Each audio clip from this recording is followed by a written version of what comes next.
समान नागरिक संहिता का समर्थन करने वाले मौलाना शहाबुद्दीन रजवी बरेलवी को जान से मारने की धमकी मिली है। मौलाना शहाबुद्दीन ने एसएचओ कोतवाली को शिकायती पत्र दिया है। इससे पहले मौलाना को पीएफआई ने जान से मारने की धमकी दी थी। ऑल इंडिया मुस्लिम जमात के राष्ट्रीय अध्यक्ष शहाबुद्दीन रजवी ने कहा कि देश हित और मुस्लिम मामलों पर खुलकर राय व्यक्त करते हैं। बीते दिनों में सीएए लागू होने पर उन्होंने समर्थन किया था। इसके विरोध में उनको धमकी मिली। उन्होंने बताया कि 23 मार्च को रात करीब 9 बजे मोबाइल से कॉल करके धमकी दी गई। धमकी देने वाले ने अपना नाम शाहनवाज लखनऊ का निवासी बताया।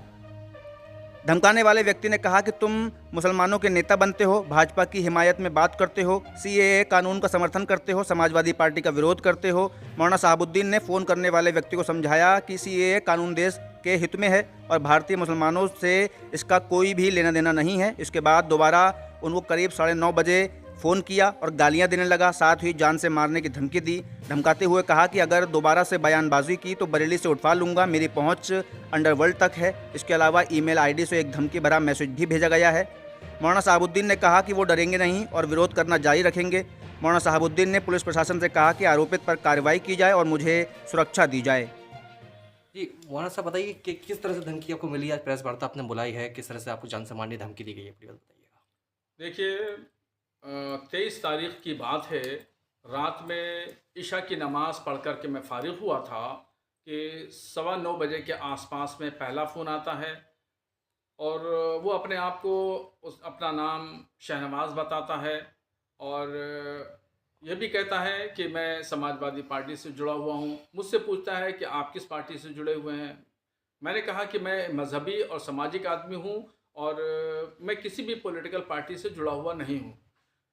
फिर अपनी बात शुरू करता है। वो कहता है कि सीएए कानून पर जो आपने बयान दिया है और भारत सरकार का समर्थन किया है तो ये गलत है, आप भाजपा की बोली बोल रहे हैं।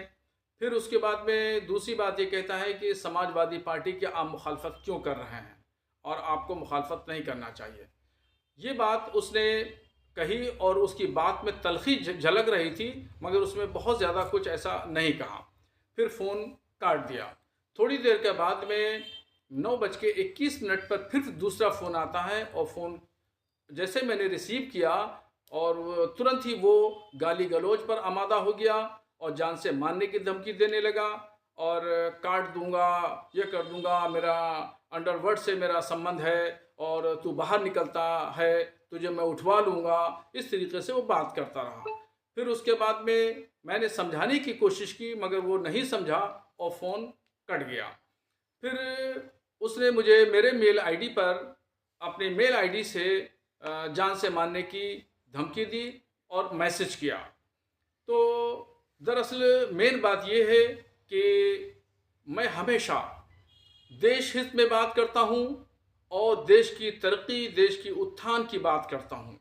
और दूसरी बात, मैं अपने कौम की रहनुमाई करता हूँ, शरई, मजहबी, समाजी रहनुमाई करता हूँ और उसी रहनुमाई के तहत मैं समाजवादी पार्टी को आईना दिखाता रहता हूँ और हकीकत से पर्दा उठाता रहता हूँ। तो ये बात उसको बुरी लगी।